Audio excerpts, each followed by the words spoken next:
J'ai un seul client, est-ce que c'est du salariat déguisé? Est-ce que je risque d'avoir des problèmes? C'est le sujet de la Minute Admin, top chrono.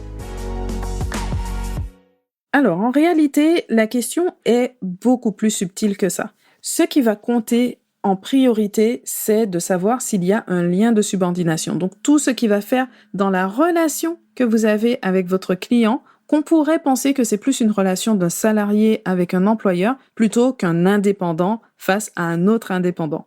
Et donc ça va passer par le fait de recevoir des ordres, d'avoir des contraintes horaires, d'avoir un cadre dans lequel vous n'êtes pas libre. Quant au fait d'avoir un seul client, effectivement, ça peut être un critère, ça peut être un indicateur, mais ce n'est pas l'indicateur vraiment en soi. Parce que si vous démarrez, vous lancez tout juste votre activité, il faut bien commencer quelque part. Donc peut-être qu'au début, vous n'aurez qu'un client sans pour autant qu'il y ait tout ce qui indiquerait que vous êtes dans une relation de subordination et que ce serait votre employeur.